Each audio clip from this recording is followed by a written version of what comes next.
Welcome to my American History Notes, where I discuss conclusions I've drawn from studying American history. You won't agree with my conclusions necessarily, but you should know about the things I discuss and even more. This is a survey just to make sure you know about basic concepts, people's ideas, places, events. I'm going to talk today about Franklin Pierce's administration. Um, and we'll begin. The dark horse, quote unquote, Democratic candidate coming out of nowhere, Franklin Pierce, won the presidency, being a Northern Democrat who supported slavery. This was an attempt to appeal to both North and South. A politician's politician, historians claim. Pierce had never lost an election in his extensive political career. He also served as a brigadier general during the Mexican War. By the way, it goes like this: be my little general, or brigadier general, major general, lieutenant general, and then general of the army. Now it's one, two, three, and four-star general. Pierce was so smooth with people that he's the first and only president who served an entire term in office without changing one single cabinet official. As president elect on a train ride, there was an accident, and Pierce and his wife lost their only child, 11-year-old Benjamin, having lost two other children in infancy.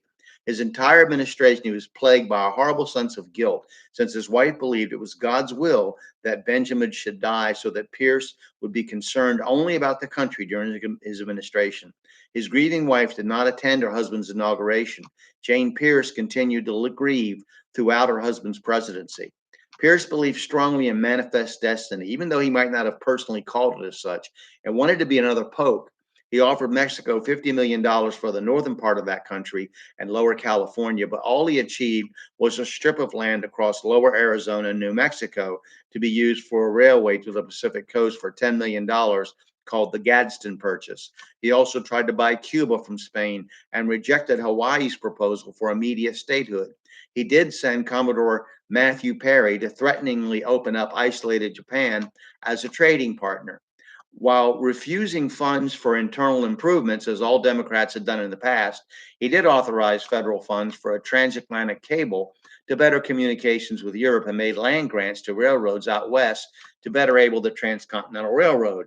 He added the first coal burning furnace to the White House and central heating so that fireplaces no longer were depended on to heat the large rooms, which they did not do effectively, according to all the former tenants.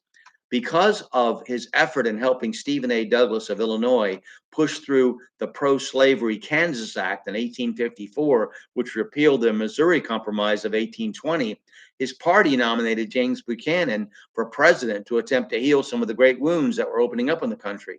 Border ruffians had moved in from Missouri and formed a pro slavery government in Kansas, and Pierce actually upheld their right to do so.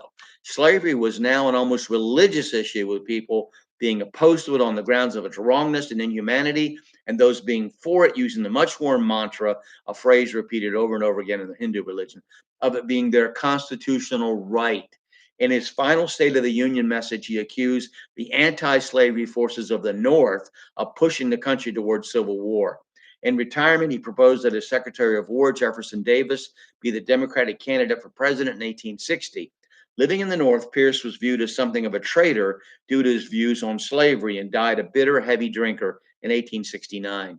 During these years, Isaac McCoy was called the Apostle of the Western Trail. He has been called by some religious historians as the best friend the American Indian ever had, doing even greater works than the missionary work of David Brainerd during the colonial era. So we're going to stop and pick up talking about the abolitionist movement next time.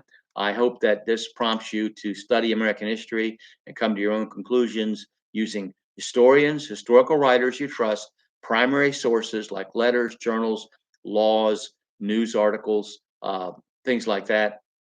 Come to your own conclusions, but know about these people and even more. Dig, dig.